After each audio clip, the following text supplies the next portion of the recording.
Tugung means to push forward, and from what I heard, the story that I've heard it from someone. There could be different stories, but from what I heard is our family used to, back in the day, they used to walk from Hagatnya, you know, they'll go to mass and then they'll walk all the way up here to go to the ranch, you know. So they'll say Tugung, and you know, this means just keep pushing forward. And I guess you can say that's something I like to do with the culture, you know. My name is Pedro Blas. I'm from the village of Yigo, 22 years old, and I'm CHamoru. With a lot of the modernization that's been happening, I guess a lot of people can view CHamoru as being more of an appearance, and you know, the type of clothes you wear, how you sound. But to me, I feel like even it being 2019, CHamoru has always been what CHamoru was, and that's what I try to do today. You know, keeping up with my way of keeping up with the culture is, you know, being a ranchero and taking care of cows and farming and whatever. So to me, being CHamoru has always been the same as being CHamoru was before. What does that mean? Well, because before, you know, CHamoru's identify with being pescadores, being farmers, and you know, even going to the church, and those are all still things that I try to do today. And I don't like to say that the CHamoru culture is dying or anything, so I try not to identify being a CHamoru in this century being any different from what it was before. You've probably heard the term chad, right?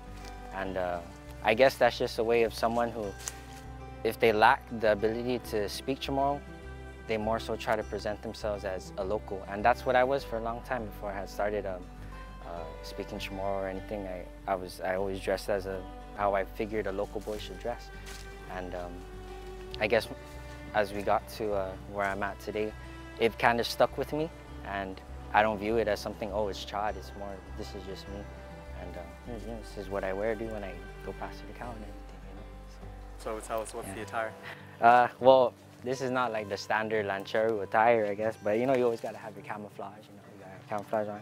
I wear the white t-shirt because, you know, it's not as hot, and you know, the sun reflects off of it, so I don't perspire as much. You're supposed to wear shoes, man, but I wear slippers because, you know, I tackle the land, and I just try to work my way around it rather than worrying about my feet getting hurt and stuff like that. I still raise a cow, and I only have one cow. So growing up, my dad he started off with 2 cows, and then it became like 13 cows. And then as my mom started getting sick, we kind of just had to stop because there was like no time to continue raising animals and stuff. And you know, we had a long gap of me not coming down here because I was coming down here a lot when I was a kid. So with my mom being sick and then her eventually passing away, I wasn't able to do the things that I watched my dad do.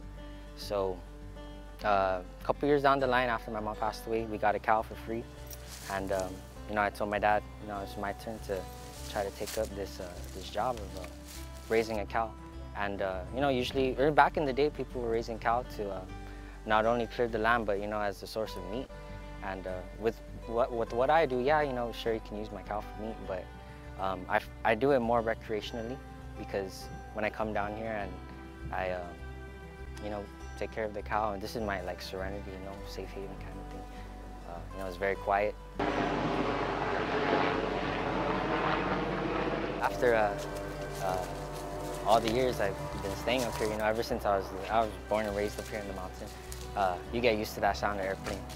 So, and then there are always times where you have to stop the conversation real quick just so the airplane can pass by. You know, growing up too, that's where I guess you could say my first drive to express my CHamoruism was because of all the airplanes. I used to say, oh, I hate all these airplanes and stuff.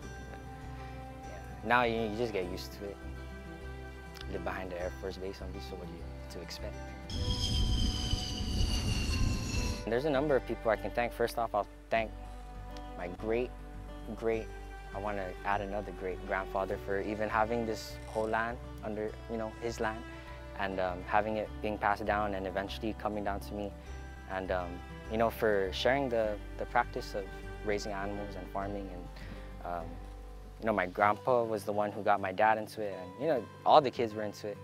And you know, and as my father's siblings grew up, they kind of, you know, they let their lives take them away out of the ranch, and my dad was the only one who kept it going too. So, you know, up to he was, you know, he had a whole family, he was still coming to the ranch.